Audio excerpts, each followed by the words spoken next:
Hello and welcome to Quality Professional Consulting Group YouTube channel.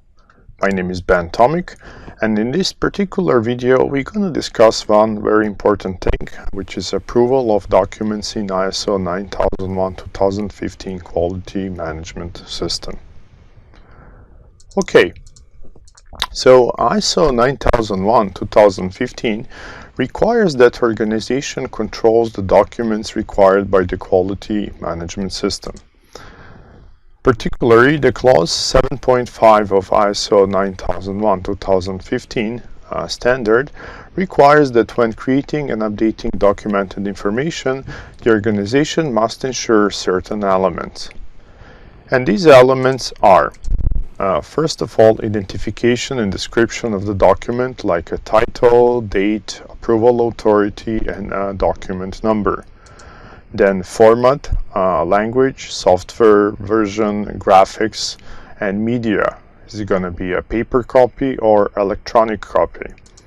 And also, document needs to be reviewed and approved by suitability and adequacy by certain authority.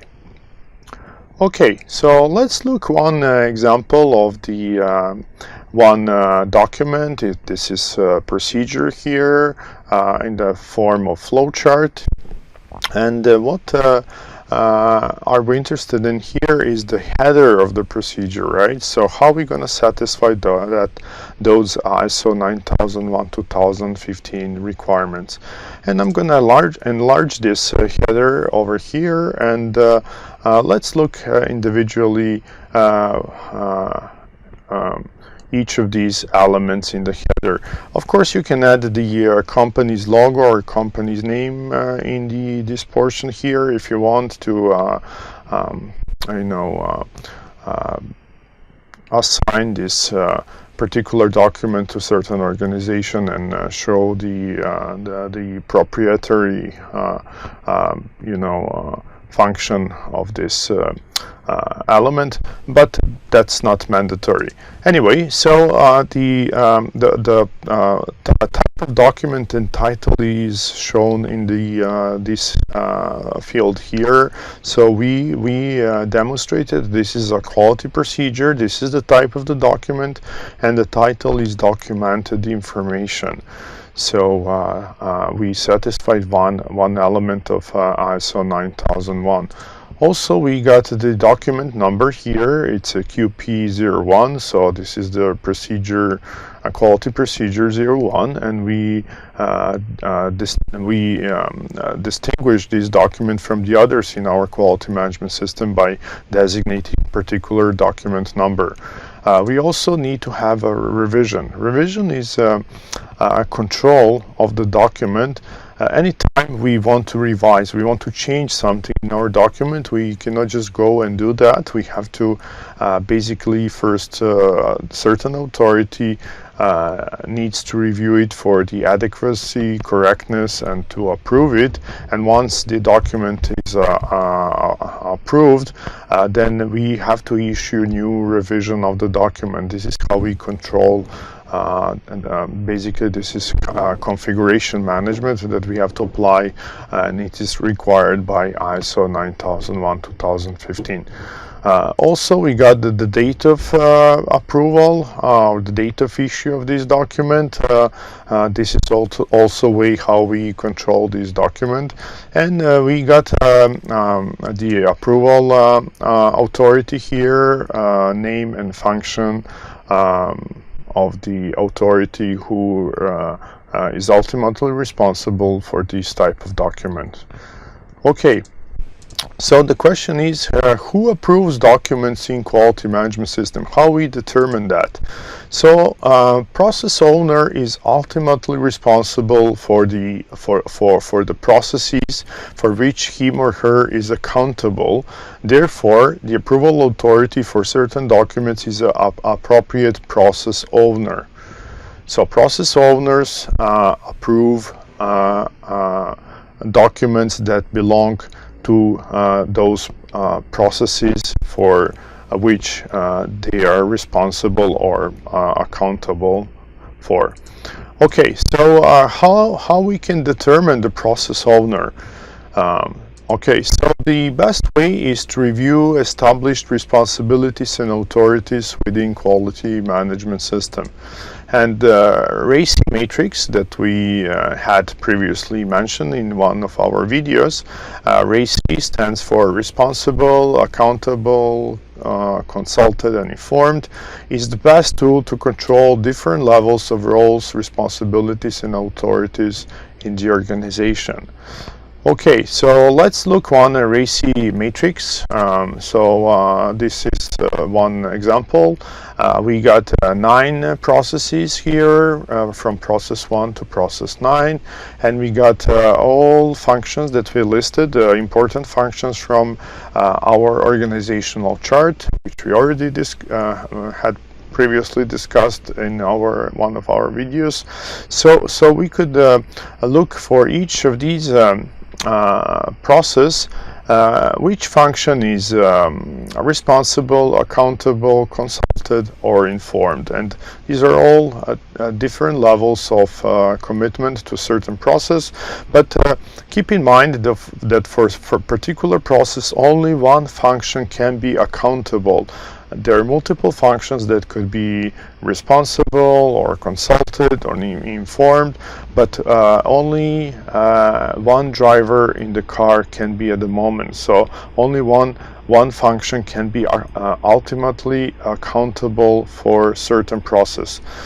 So that's the process owner for these particular processes here. Okay, so once the process owner is determined, so we identify who is the process owner, it is required to know to which process certain quality management system documents belong to. So how are we going to do that? The best way to control this is to create process procedure matrix. And why procedure? Because procedures are the most used documents in quality management system, so they are kind of the basis for the developing the work instructions, forms, and everything else that comes after that. But the most operating documents are basically procedures. So the process procedure matrix seems to be the most appropriate, even though the process document matrix would also could also be applicable. But since from the procedures we could further deploy our quality management system documents to the different work instructions, forms, checklists, and everything else that we could use. Process procedure matrix is a very good tool to control this. And the process procedure matrix shows the relationship between certain processes and applicable procedures. So let's look one example of the process procedure matrix, and in this particular case we got 9 processes in our columns here, from process 1 to process 9, and we also have, let's say for example, 20 quality procedures from 01 to 20. And let's look at the first procedure, QP01, quality procedure 01.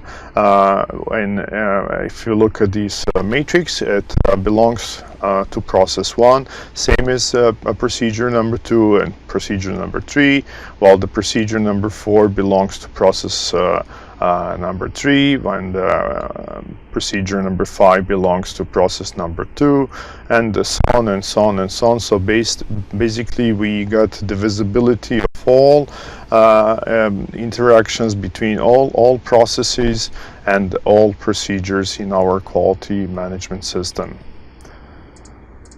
Okay, so once we have the RACI matrix, which is going to show us the processes in the organization and the process owners, and we got the process procedure matrix, which is going to show us the which procedure belongs to a certain process. We can basically determine who is going to be the ultimate responsibility or authority to approve certain procedures. So basically this is very visual tool to determine who is going to be final authority to approve certain procedures.